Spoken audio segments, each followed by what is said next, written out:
Assalamualaikum warahmatullahi wabarakatuh. Perkenalkan, nama saya Syafaatul Jannah, nomor presensi 33. Jadi di sini saya akan menjelaskan mengenai MIT App Inventor. MIT App Inventor adalah platform pemrograman berbasis visual yang dikembangkan untuk membuat aplikasi mobile terutama Android dengan sistem drag and drop. Nah, pengguna itu tidak perlu menulis kode yang rumit karena App Inventor ini menggunakan logika pemrograman yang dibuat menggunakan blok-blok seperti puzzle. Nah, MIT App Inventor ini sangat cocok untuk pemula yang ingin belajar.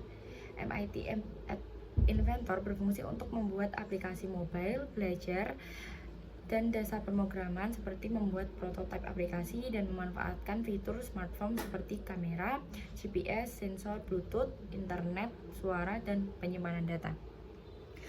Nah, pada kali ini saya juga akan menjelaskan mengenai bagian utama pada MIT App Inventor.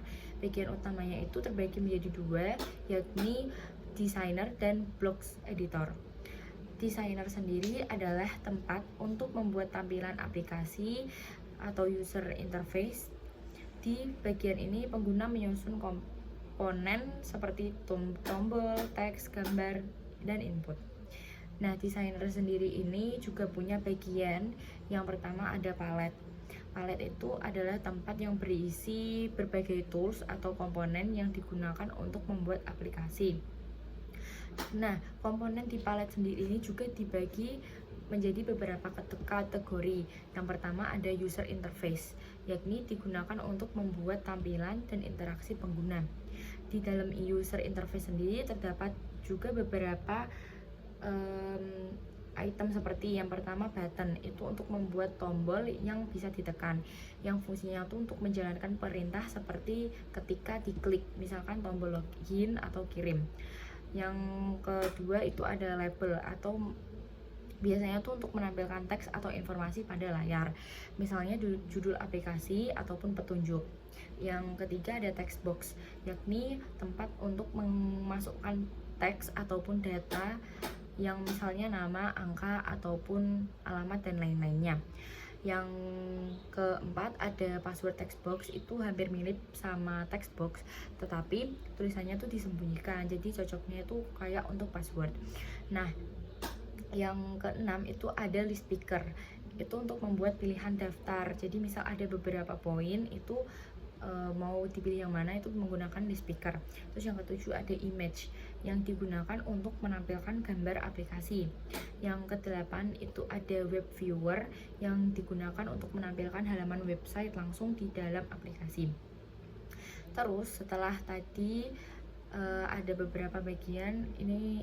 Di interface ini juga ada, selain interface ada layout. Layout itu digunakan untuk mengatur posisi komponen agar tampilan itu rapi seperti yang kita inginkan, yakni ada horizontal arrangement, ada vertical arrangement, dan juga ada table arrangement. Horizontal itu yang persegi panjang gini, vertical arrangement yang gini, dan tabel arrangement itu ya untuk tabel kolom dan baris gitu. Nah, setelah layout juga ada media. Media itu digunakan untuk fitur multimedia. Itu ada kamera yang untuk mengambil foto, terus ada player untuk memutar file video atau musik atau audio, terus ada sound itu untuk memainkan efek suara, terus ada video player, terus ada image picker, ada drawing and animation yang gunanya itu ya untuk game atau animasi. Terus ada canvas atau area kosong untuk menggambar atau menempatkan objek. Terus juga ada ball, itu objek berbentuk bola yang bisa bergerak digunakan di kanvas kosong itu tadi. Terus ada image sprite, yaitu gambar-gambar yang bisa digerak yang digunakan di kanvas itu tadi yang masih kosong. Biasanya itu untuk karakter game. Terus ada yang selanjutnya itu ada sensor, itu digunakan untuk memanfaatkan sensor pada smartphone. Contohnya accelerometer sensor itu untuk mendeteksi gerakan, misalnya HP kita kegoncang ataupun apa, untuk game yang menggunakan sensor tersebut. Terus ada location sensor itu untuk mendeteksi lokasi. Terus ada orientation sensor itu untuk mendeteksi arah. Terus ada barcode sensor itu biasanya untuk nge-scan barcode. Terus setelah itu ada social itu digunakan untuk komunikasi. Nah, di dalamnya sendiri itu ada texting, ada untuk mengirim SMS gitu. Terus ada kontak picker untuk mengambil kontak dari HP. Terus ada phone call untuk melakukan panggilan. Storage itu kayak penyimpanan. TinyDB itu kayak menyimpan data secara lokal di HP. Terus juga ada file yang gunanya ya untuk membaca atau menulis file di penyimpanannya. Terus ada cloud DB untuk menyimpan data secara online di cloud sehingga bisa diaksesnya itu harus lewat internet. Terus ada connectivity itu digunakan untuk koneksi data. Contohnya ada web itu untuk mengambil atau mengirimkan data melalui internet. Terus ada Bluetooth client itu untuk menghubungkan aplikasi ke perangkat Bluetooth. Terus juga ada Bluetooth server itu untuk menerima koneksi Bluetooth dari perangkat lain, jadi saling menerima koneksi. Nah, tadi saya sudah menjelaskan mengenai palet. Setelah palet juga ada viewer itu adalah area layar tempat kita menyusun komponen agar terlihat seperti bentuk aplikasi asli. Itu bisa disebut sebagai kanvas desain aplikasi. Terus habis palet, habis viewer ada components itu daftar semua komponen yang udah dipasang di aplikasi. Terus fungsinya itu ya untuk memilih, mengganti nama atau menghapus komponen.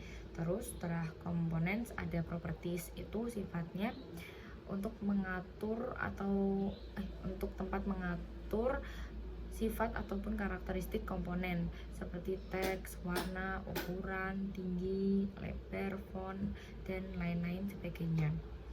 Nah, terus jadi ada dua bagian utama. Ini bagian kedua utama lainnya yakni block editor, adalah tempat membuat logika atau program aplikasi. Nah, kalau desainer tadi yang bagian utama satu tadi itu kan untuk membuat tampilan. Nah, blocks editor ini itu membuat cara kerja aplikasinya. Nah, bagian di blocks editor juga ada beberapa. Yang pertama itu ada built-in blocks, yakni blok dasar bawaan yang digunakan untuk membuat logika program. Ya, contohnya tuh seperti if, loop, dan lain-lain pokoknya. Terus ada logic, itu tuh berisi operasi logika seperti true, false, and or not atau kombinasi gitu. Terus ada math, itu digunakan untuk operasi aritmatika, operasi matematika seperti tambah, kurang, bagi, kali. Terus ada teks, itu digunakan untuk mengolah teks, misalnya menggabungkan teks, memisahkan, mengganti, menghitung jumlah karakter, dan lain-lain. Terus ada list, itu digunakan untuk membuat dan mengolah daftar data. Terus ada colors, itu untuk menyediakan blok pilihan warna. Terus ada variables yang digunakan untuk menyimpan data sementara yang bisa dipakai program. Terus ada procedures, itu untuk membuat fungsi sendiri agar program itu lebih ringkas. Terus ada komponen blocks, adalah blok yang muncul berdasarkan komponen yang dipasang di designer.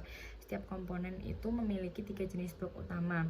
Yang pertama event blocks, itu untuk menjalankan perintah ketika terjadi suatu kejadian. Method blocks, itu digunakan untuk memerintah komponen melakukan suatu aksi. Dan yang terakhir itu property blocks, digunakan untuk mengambil atau mengubah sifat komponen.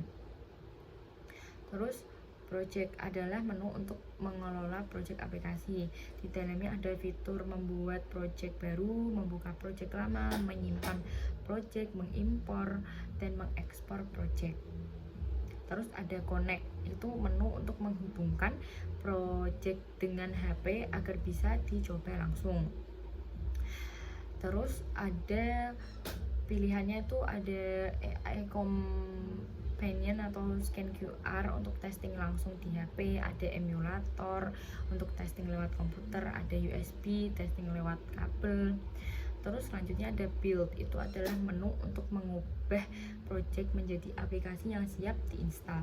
Hasilnya itu bisa berupa file APK atau aplikasi atau QR code untuk instalasinya. Terus ada help, adalah menu bantuan yang berisi tutorial, dokumentasi, dan panduan menggunakan MIT App Inventor itu sendiri. Sekian penjelasan dari saya. Mohon maaf apabila ada kesalahan. Terima kasih. Wassalamualaikum warahmatullahi wabarakatuh.